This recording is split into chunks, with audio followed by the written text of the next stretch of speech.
Thank you. I'm happy to be here this morning in a beautiful place. So I appreciate the invitation. I've looked at your agenda, and you have lots of really good people coming and talking to you. So it's clear you're taking a very thoughtful and thorough approach to your study on these issues. I'll tell you a little bit about TASC. I've noticed that you have spent some time with Dave Olson, so I may skip and kind of rush through a little bit of the some of the data that's up here. And then I will talk about some diversion alternatives in the criminal justice system, the impact of those, and then I'll talk a little bit more specifically about what TASC does in particular with related to those issues. Okay, John. Thank you. So just very quickly, I've got notes, but honestly, it's a little too dark for me to see them. So TASC is both a program and an organization. I think that's a very complicated thing, and if you get into this work at all, you will find out that there are other TASC programs around the country. The program model started in the 70s when Vietnam veterans were coming back from war addicted to heroin. And believe it or not, part of Richard Nixon's approach to that was to create the TASC model that was an alternative to incarceration, targeting people with heroin addictions. And the model itself was a bridge between the justice system and the treatment system. So, and we have stayed true to that model today. Our services include assessment, identification of people in the justice system who have substance use disorders, and today we do work with people with mental health disorders as well. Advocacy in court for them to be treated in the community instead of going to prison or jail. And then we manage and work with a full network of treatment providers. We're statewide across the state. By the time you add not just treatment, but housing supports, employment, and education organizations, we're talking 600, 700, 800 organizations that we work with statewide. And then we are engaged with the client once the court gives him to us. We keep him or her in treatment longer than other clients stay in treatment. And what research has shown is that the longer a person is in treatment, the more likely they are to both recover and then also stop offending. So we keep folks engaged in services. The effectiveness of our advocacy, and I know my staff feel bad when I say this. I know they like to think that it's really all about them and their relationship with the client, and that's important. But the other thing that we do that most other kinds of case management and other kinds of systems don't deal with is we work really hard to change the treatment system so that it doesn't kick our clients out. And so we're advocates in the treatment system as well, protecting them from premature termination.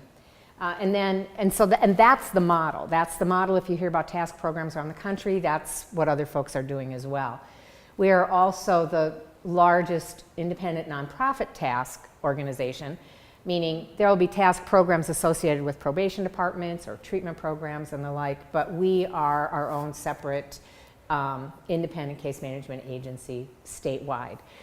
In addition to doing advocacy in courts, we do the same thing in prisons, we do the same thing with juveniles, and in child welfare when folks have lost custody of their kids due to substance use, we work with the parents to help them get their kids back. We've added recently substance use treatment services to our mix and our offering, but it is a small component of what we do across all of those other systems. Okay. So today, I guess if you take anything away from this, I hope these are the things that you take away. Addiction is a health issue. It affects the brain. There's a lot of research now that talks about how that it rewires the brain once you start using. Some people are at greater risk genetically, biologically, and environmentally, so they have additional risk factors. But the truth is that let me say, two truths. Many people try drugs, try alcohol, and don't become addicted, right? They try it, they maybe use it in college or whatever, and then they stop. But for the 10 to 15% who try illicit substances and or alcohol, something happens in their brains that rewires their brains and makes it more than just a matter of will when it comes down to either stopping use or when it relates to the kind of treatment that people need. So we all many of us start by a singular choice to use, unless we're 5 and 6 and 7 and 8 and our parents are using substances in our home. You can't really argue that a young child or an adolescent is has a lot of free will when that's what the environment has available to them. The other thing we know is that if you get people to about the age of 25 without using or without becoming addicted, they probably won't become addicted. Now, the one thing that's changing that a little bit for folks is what's happening with heroin, and we'll talk about that a little bit later. But fundamentally, if we can get people to around the age of 25 where our executive functioning is intact and our brains are no longer developing, we are much safer from the risks of addiction. And so all of our prevention efforts really are aimed at not necessarily abstinence forever, but delaying use for anybody and everybody as much as possible. Public health approaches are more effective than criminalization. I believe many of you know Al Sharp. I'm not going to talk about the failed drug war too much. I will talk a little bit about it, but I think it's become a pretty familiar part of our lexicon at this point in time, and a fairly well-established fact that incarcerating people with an illness is not an effective way of dealing with the illness. And that's an accepted fact in the justice system as well. So that's not just a treatment system kind of attitude or value. That's not just a progressive thought. The justice system has been struggling with this issue and their lack of effectiveness in dealing with it for many years, and have been quite frank about their inability to address it, and that it needs to be addressed in treatment in the community. And when folks do find themselves in the justice system and they have a substance use disorder, there are things that work. The services need to be matched to the individual. The important thing is there are also things that don't work, and that sometimes we actually cause harm by doing the wrong thing for folks. So we'll talk a little bit about the things that either cause harm and or certainly, at the very least, waste money. Let me say this too. If you have a question as I'm going, please just stop me. Just holler out your question, okay? I don't think I need to say anything more about that. The U.S. prison population, we are number one in the world, both in our rate of incarceration and in our sheer numbers. So sheer numbers, we outpace countries that are way bigger than we are, and way more, one might argue, tough on crime than we are. But we as a country have borne the cost of tough on crime policies now for probably 30 years. And there you go. India, 33 people per 100,000 compared to 666 per 100,000 in the US. Okay, so it's not just that incarceration isn't effective in treating addiction. It is now a permanent stain on people's lives, a permanent barrier. I started this work in the late 70s. And if you got in trouble in the late 70s and the 80s, even into the, let's say 70s and 80s, 60s, 70s and 80s, you got trouble back then, you really could start fresh. Why could you start fresh? Because you didn't have, because not everyone had access to your criminal record. You could, it's available everywhere. Google yourself. Your traffic arrests can be found online now.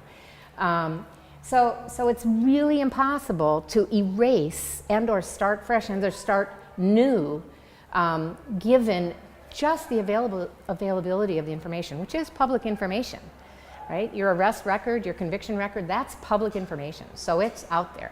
Add to that the fact that we have, I heard this statistic, I was just at a conference called a decarceration conference, a decarceration initiative, and it is what it sounds like, a push to decarcerate all of the hundreds of thousands of people that we have in institutions across the country. Somebody said, quoted the fact that we have 48,000 laws around the country that identify consequences, permanent consequences and barriers for people who have criminal histories. It might be related to educational opportunities, might be related to housing opportunities, related to driving sanctions for various crimes. 48,000. I mean, I don't know, but you can't walk down the street without breaking one of those laws, I don't think, right? So, I mean, we have really made sure that anybody with a criminal history will never be able to get over that. Didn't they change the law, or they were talking about it regarding having to check whether you... Yep, ban the box. Yep, it's called ban the box. And it doesn't apply to everyone. It applies, in Cook County, I believe the city and the county have taken it off the front page of their application. Eventually you have to report it. The idea is that you can maybe get through the first screen before they find out. But yes, that some government agencies have done that. A few employers have done it. A few employers actually work really hard to employ these folks. Home Depot tries really hard to employ people with criminal histories, for example. But whether they had the box or not, I mean, I worked in offices that had no anything, and the office manager religiously went through the Google, and if people had written bad checks or things, that all showed up, and she would not interview them. Yep. Another issue is the voting, the way they're not allowed to vote, right? And in Illinois, you can vote. in certain states. Yep, in certain states you can't. Illinois, as long as you're not incarcerated for a conviction, you can actually vote in Cook County Jail if you're there pre-trial and have not been convicted yet. You can even vote in jail while you're waiting for your trial. But in Illinois, a felony conviction does not prohibit you from voting. But it does in many states. Florida, yes. You hear about the voter suppression. Yep. Through the records going through it. That's exactly right. So it's a great way to disenfranchise a whole bunch of poor minority folks, mostly, right? I mean, because that's who ends up in the justice system. So these barriers, and actually when you get down to thinking about things you can do, things you might be interested in, these barriers are really important things for us to consider, not just diversion and not just alternatives to incarceration, but then so what?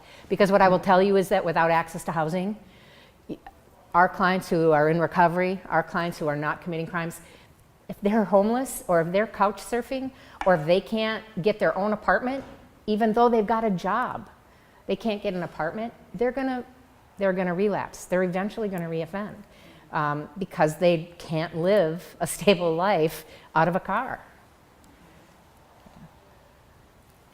So who's in the prison system? I think it's really important to see that we have done a really good job of identifying people with substance use and mental health disorders and put them in institutions, that institution being prisons. You probably know a little bit about, or a lot about, for that matter, deinstitutionalization of the mentally ill. Many of those, and you're going to talk to Mark Ishog in a few weeks. He will talk to you about this at much greater length. But many of our folks with mental illness end up in the justice system. Tom Dart is famous for talking about people with mental illness in his jail. So between jails and prisons, you can arguably assume that people have a substance use disorder or a mental illness, and what we really can and should be doing is screening for those who don't. And flagging them, because they're the unusual folks in these systems. What is SMI? Serious mental illness. Thank you for asking that. That is so serious mental illness is a Axis 1 diagnosis. It means schizophrenia, bipolar disorder, serious depression, disabling depression. So those are disabling mental health conditions, as distinct from a mental health diagnosis of PTSD or anxiety disorder or any of those kind of things. That would be a mental health diagnosis, but it's not an SMI. That second chart is interesting because we've heard that, just eliminating the drug crimes would not all that significantly reduce prison population. This suggests that, however, that many of the people who are there partly or maybe primarily for other crimes also have these That's exactly right. drug issues. Yes, that's a very important distinction. Reducing the number of folks who have been charged with drug crimes from consequences related to prison would have a relatively small effect, but still within that group, the property offenders, the even crimes against person offenders, some of the violent offenders have substance use and mental health histories. So those are not just drug offenders. You're absolutely right. They are your usual. So what do you take away from that? Your focus is on them and not just those who are convicted of drug offenses. Absolutely, and that's what we have always done. So, and we have fought hard because things like drug courts tend to focus on only drug crimes. And which is why they serve a relatively small portion of folks, and they're not system-wide. The fact of the matter is that every judge who's hearing a case, every attorney who's hearing a case, should be assuming and or asking for a substance use evaluation to find out if in fact that person has a substance use disorder, and figuring out whether or not a treatment option will have any impact. And it likely will, because substance abuse is a criminogenic factor. So treating it tends to reduce people's criminality. Treating mental illness does not reduce criminality. It increases functioning. But mental illness in and of itself is not associated with increased offending, whereas substance use is. The important piece there is that they're not getting treatment. So we send them to prisons and jails with addictions, with mental illness, and they come out with addictions and mental illness, and I would argue in worse shape. Have any of you been to a prison? Is it the kind of environment where you're likely to get better and recover? It was about 20 years ago. But no, it was a prison for juveniles. Well, that might be a little better. Those tend to be a little bit nicer places. Still felt pretty well. Yeah, exactly. They're not great places. And for people, especially people with mental illness, they tend to rely on solitary confinement to manage their behavior, which just increases the symptoms of their illness and the trauma that they're all experiencing as a result of being incarcerated. Were you indicating that you were primarily working with people who succeeded in getting diverted from incarceration, or are you also involved with treatment of people, somehow developing treatment for people who are in prison? Yes, we're involved in both of those things. So we work, so the Illinois Department of Corrections, which runs the prison system statewide, has around 3,500 out of about 38,000, 10% almost, beds dedicated to substance use treatment. And we work in those prisons to do pre-release planning with the treatment provider, with the participant in the program, with parole, with family members on the outside, with treatment providers and housing providers on the outside, so that we can bridge the connection to community and maintain the gains that are made in substance use treatment in the institution. There's a lot of research that says that you can, that without the continuing care in the community, post-release, the gains that you experienced while in prison are pretty much dissipate by about 6 months. So it's really important to build that solid connection and sustain people's participation. So what portion do you think of the people that need it, as you described in prisons, are getting this kind of help? 10%. Oh, 10%. On a national survey, it's 10%. Illinois isn't really. Illinois might say it's a little bit better than that. Maybe I'll give Illinois 20%. 10% of those who need it. Yes, 10% of those who need it. Correct. Yes, ma'am. And in these numbers for the mental health problem and substance abuse, how much are overlap? Great question. With mental illness, there's almost 100% overlap with substance use. So if your primary diagnosis is mental illness and you're in the justice system, the odds are like a 90% chance that you will also have a substance use diagnosis. Substance use is the criminogenic risk for people with mental illness. That's how they end up there. On the other side, for people with substance use disorders, a much smaller percentage have a serious mental illness. 20% maybe have a serious mental illness, but it's around 60 to 70% that have some kind of mental health diagnosis as well. So there's a lot of co-occurring. What we don't have here is also the co-occurring health conditions. These folks are in terrible health.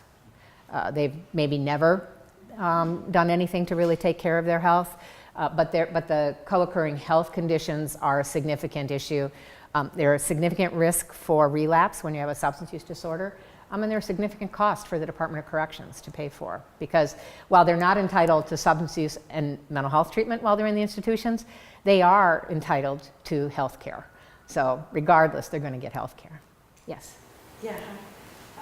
I was studied to be a drug and alcohol counselor, CADC, at Kennedy King and Harold Washington, and I couldn't find a job, and I think it was partial. Can you speak about the dysfunction of hiring? I know, Rauner didn't pay for mental health for 3 years in Illinois, but also it was really discouraging the way the school system, they minimized our training to, I think that was partly Rahm Emanuel, so it's only at Kennedy King, the CADC. Do you have a CADC? Yes. All right, well, if you're still looking. I'm still looking. All right, I gave up, actually. call me. I'll have to talk to you. give me your phone number, or I'll give you my card so you can call me. What I would say is that the treatment system, the healthcare delivery system, is going through so many changes now in Illinois. I think it is nationally as well, but in Illinois, it's on top of the Affordable Care Act and the expansion of Medicaid to a whole bunch of people who didn't have health insurance before, which is a great opportunity for those folks. You have the fact that the governor did not, and we did not have budgets, and we did not have contracts, and we did not have funding for a good long 2 years.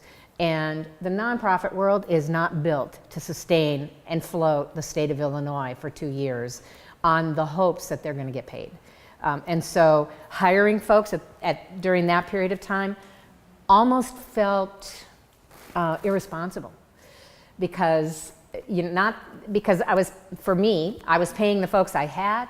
I was very worried about being able to grow our capacity to meet the demand. So I don't know how, and I know other organizations went under, other organizations merged with healthcare systems and all kinds of things like that.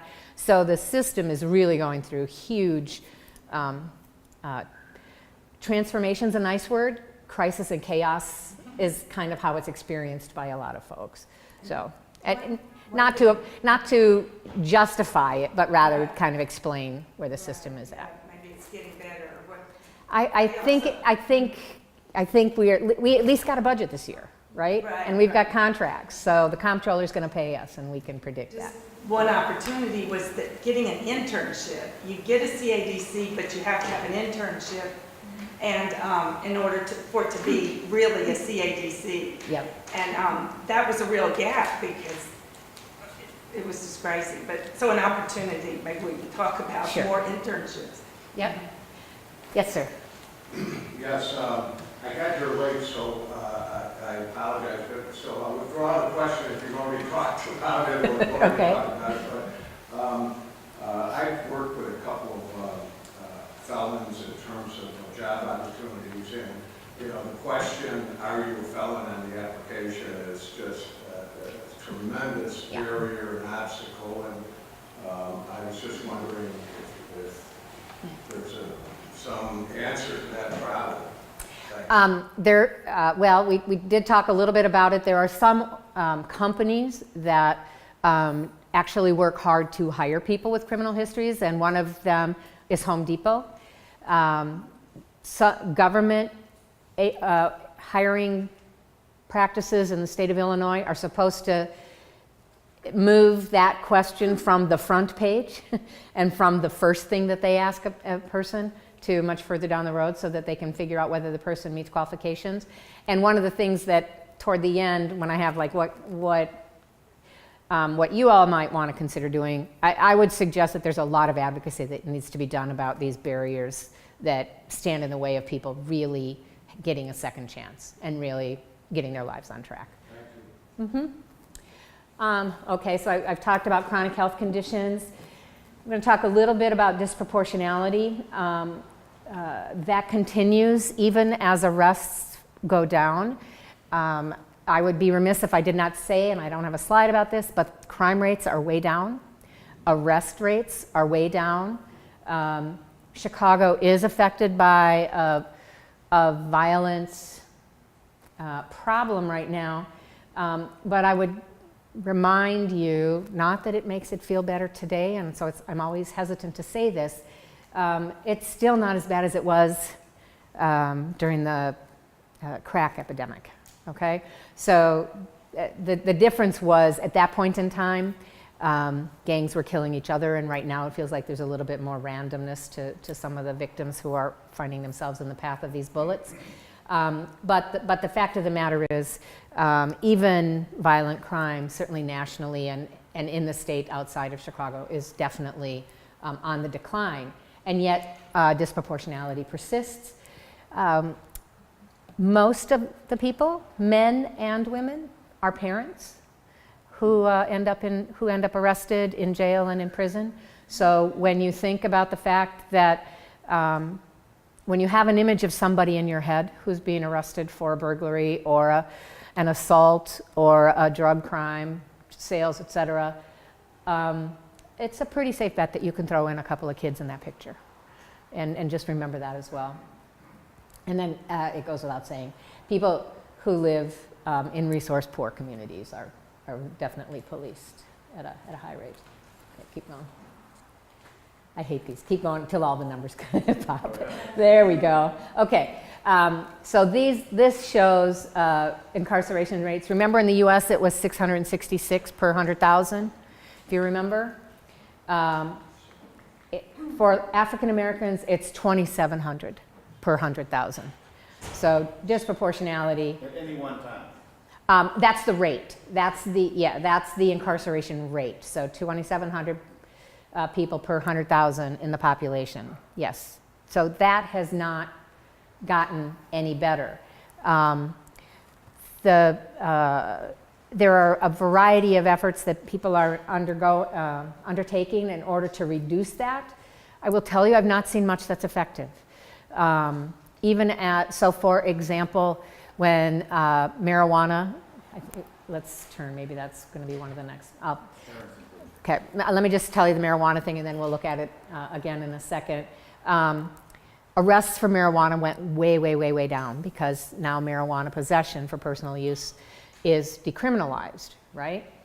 Disproportionality in those arrests still persists, and at a very high rate.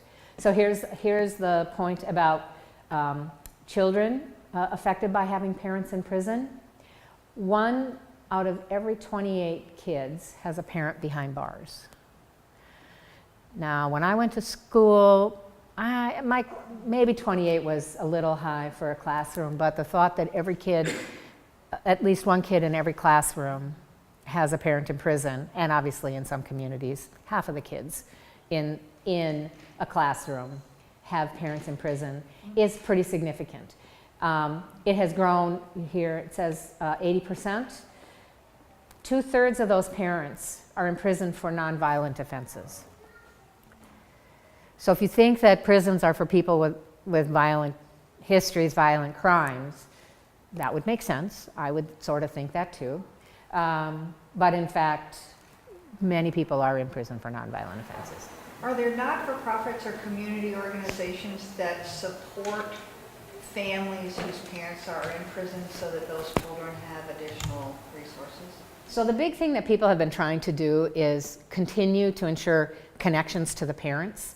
So they've been trying to do visitation, and all of those things stopped when the budget crisis happened, that I'm aware of, all the ones I'm aware of. So like LSSI does that, Lutheran Social Services. There are a number of organizations that try to support those kids, but not nearly enough, and those kids are not all identified in classrooms and in communities. And you can imagine. Parents are on the average 100 miles away. Oh, at least 100 miles away, yeah. On average, 3 or 4 hours away, absolutely. Pardon? Financial burden, if the parent can't make money. Absolutely. how's the kid gonna survive? Yep. Okay. Okay, African American children are 6 times more likely, and Latino and Hispanic kids 2 times more likely to have a parent in prison. So DMC is, disproportionate minority contact. No, thank you for asking. That shorthand for disparities in the justice system that affect people of color. Here's the marijuana point that I was making with regard to DMC persisting. So the number of arrests are down, and that's a good thing. And the number of African Americans arrested is down, and that's a good thing. And yet, the percentage of folks who are African American and arrested is stubbornly the same, whether there are 22,000 arrests or 59. I mean, that's like almost fake. It's hard to believe, right? And yet it persists. So I would just say that really I've not, other DMC efforts like in trying to deflect juveniles from the juvenile justice system, focused on, DMC used to stand for disproportionate minority confinement, had to do with detention and jail for people of color. But now it's more broadly contact with the justice system at large. Even as we focused on small groups of people, the disproportionality persists, may even increase when you focus on alternatives, because it's easier to deflect and divert white folks, frankly, than it is people of color. Yes. And how does the proportion of convictions change? It stays pretty much the same. That's a really good question. I don't have conviction data, but I know when I looked at it a couple of years ago, I haven't looked at it recently, it's the disproportionality starts at arrest and it persists. It drops a little bit as you get to prosecution, conviction, etc. But it still persists. Yes, sir. The percentage remained the same, 59 people or Yeah. otherwise around the upper 70s. What causes that? Is it because the drugs were sold in predominantly minority neighborhoods rather than Winnetka? Or is it because there is a police Presence. thing out Police saying, target. you know, if they're orange, we probably better go after them rather than the green people? It's actually, on some level, it's kind of simple, but it's a pretty complex set of reasons, and I can give you a few of them. One of them, there's plenty of drugs sold in Winnetka, I can assure you. They're just not... Probably nobody's enforcing. They're not sold on street corners. It's sold in people's homes, right? Or at Starbucks or at school. So drug sales in urban communities are open air drug sales, generally speaking. Very easy to see, and people complain about it, so they want arrests, okay? So that's one aspect. Another aspect is that in those same open air drug markets, police use drug arrests as a way to kind of clean the streets occasionally and see who they get in their net, right? Do they get people who are wanted for murder? Do they get people who are out violating parole? Do they get people? So it's a sweep tactic as well.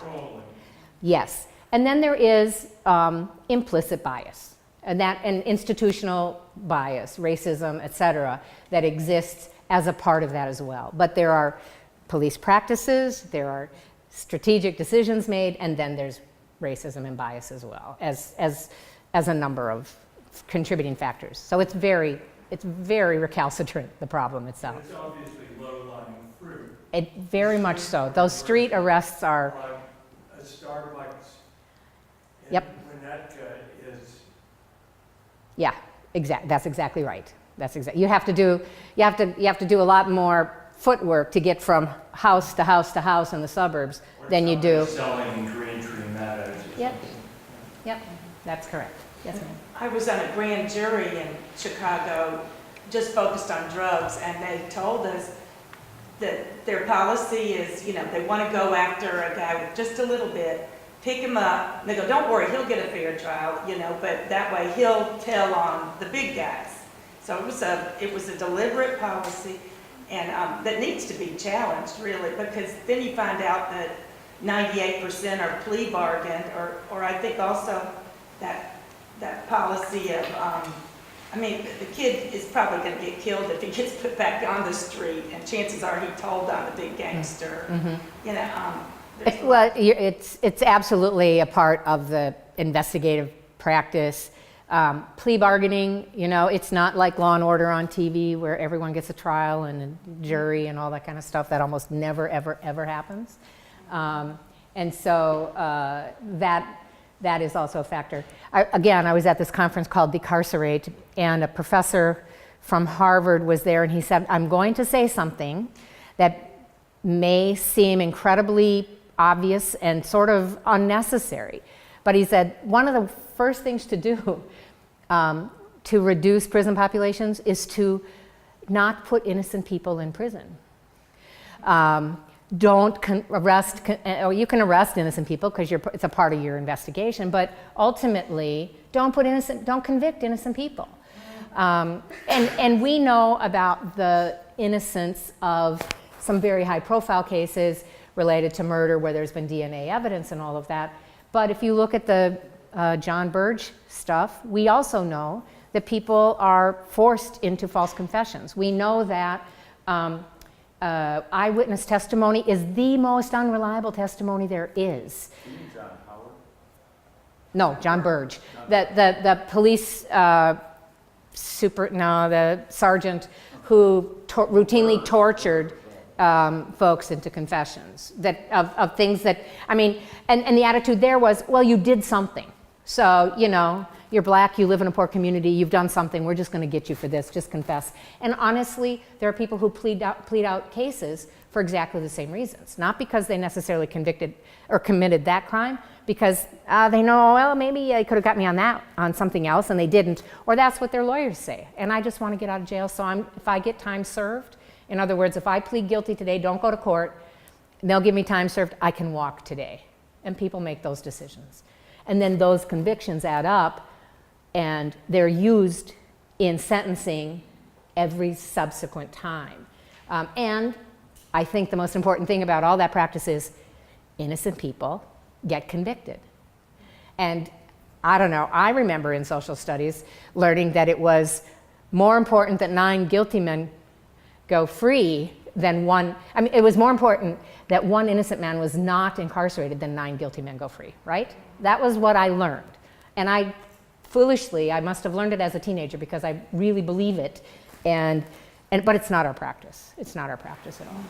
Yeah, I work with the Chicago Alliance Against Racist Political Repression, and we're still trying to get some of the John Burge people going and observing the courts, Yeah. because they're still in jail, and still 20 years later, 40 years later, writing letters to Yep. try to get this person out. If they confessed, they're stuck there, and the system just doesn't bother to help them. You know, Unless there's DNA evidence to turn it around, they're not even going to try.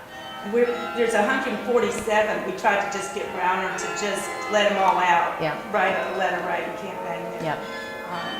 So That's my sign. I've got to keep going here. So the new thing, right, that's hitting all communities now is the opioid epidemic. And it is, at least according to some, considerably different than any of the drug epidemics we've had in the past. The original heroin ones in the 60s and 70s, the cocaine and crack epidemic, the methamphetamine epidemic. This is killing more people than car accidents every year. It's killing more people than gun violence every year. By the way, 2/3 of gun-related deaths are suicide. I don't know if you knew that. And so what are we going to do about all of these overdoses and overdose deaths, the heroin epidemic?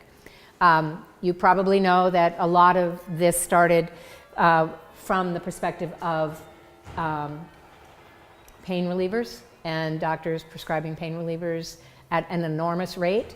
Do you know that doctors prescribe pain relievers because we got pain as one of the performance measures that hospitals and doctors are evaluated on? And so if a patient rates you as managing pain badly, that shows up on your bad report card, and your bad report card is online, and people won't go to you. So there's this sort of, this horrible metric that is also feeding it, not just the profit motive, but the horrible metric associated with the expectation that people have absolutely no pain. And of course, eventually those prescriptions run out and people move to what is now incredibly cheap and incredibly high quality heroin.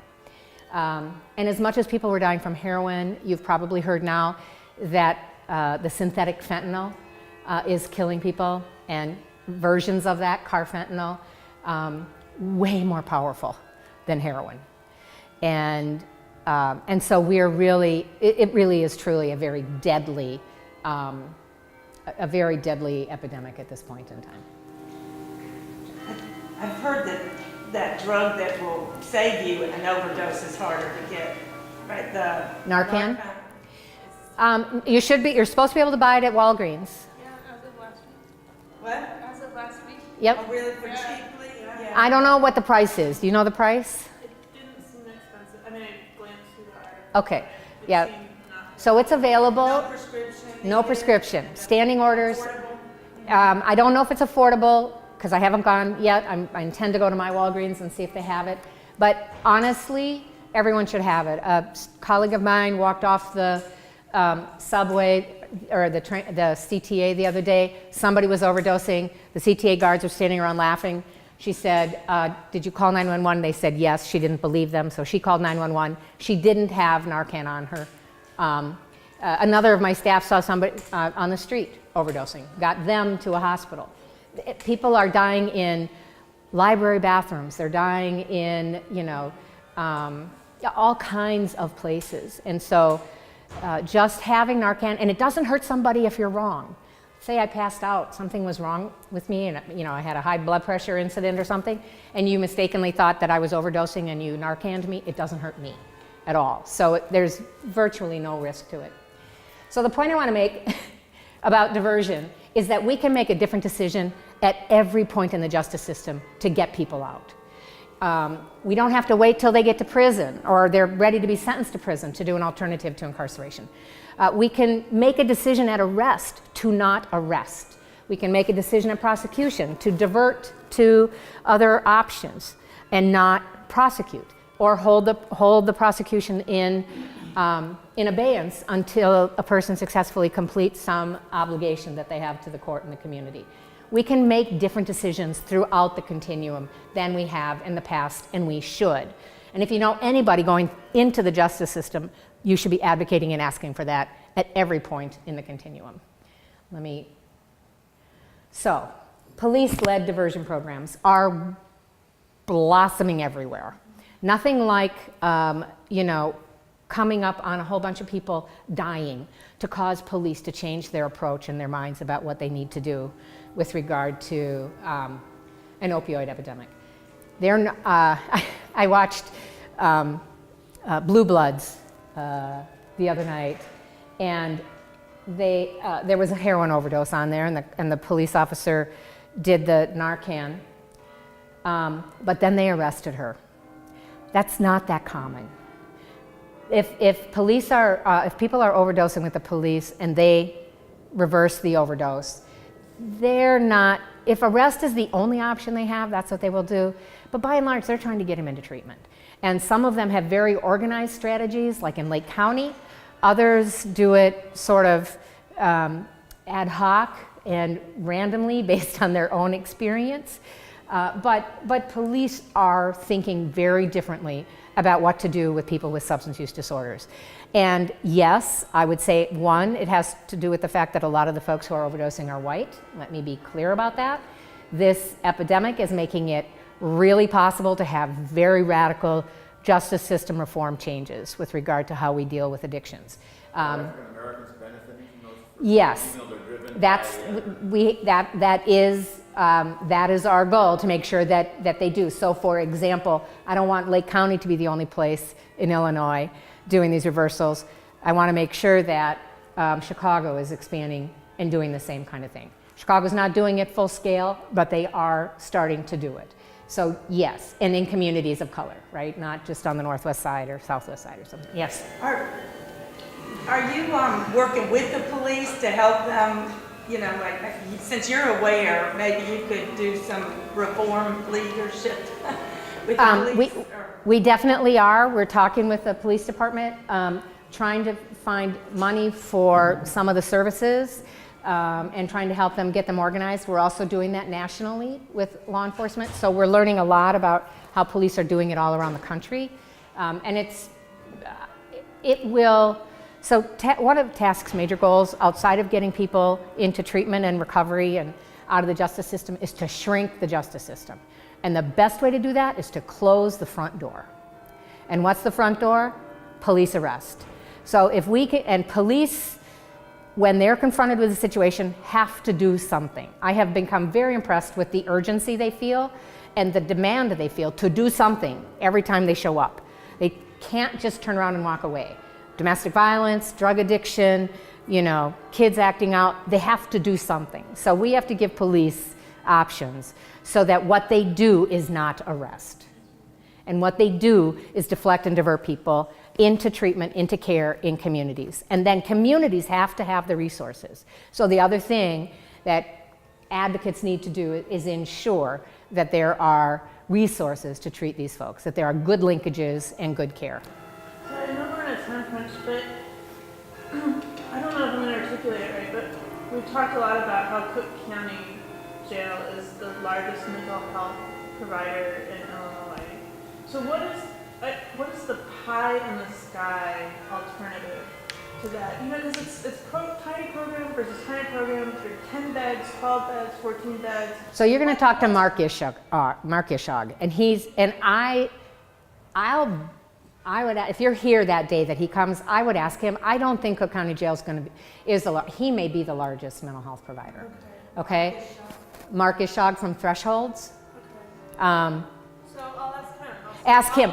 But it's not pie in the sky. Institutions are not the answer. So we have to have community-based alternatives. housing, we need treatment, we need wraparound case management and support, we need 24/7 kind of support for some people. Some folks just need a check-in once a month, right? So we need a whole continuum of options for people with mental illness, for people with substance use disorders, for people who have developmental disabilities, right? A lot of people in the justice system have brain injuries and cognitive deficits and all kinds of things like that.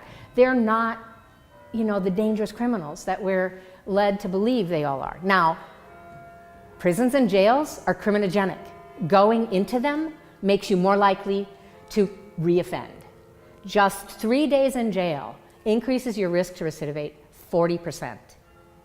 So if we did nothing, we would be better off than many of the things that we currently do. Nothing would be better than increasing the rate of criminality of folks who have illnesses, right?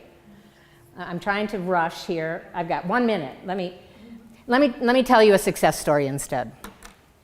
The information on all of these you can have. So our numbers are really good. TASC does a really good job. Of course, I would say that. The success story I want to tell you is about juvenile justice reform, because I want you to know that big changes do happen. So probably 10 to 12 years ago, Illinois embarked on a very serious, deliberate path to reduce the number of kids in the state Department of Juvenile Justice. They did state policy reforms, they did, and they invested in community-based services.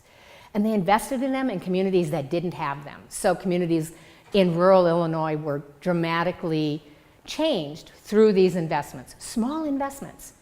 And we went from around 1,800 kids in the Department of Juvenile Justice for endless lengths of time to now the number is 400 or less.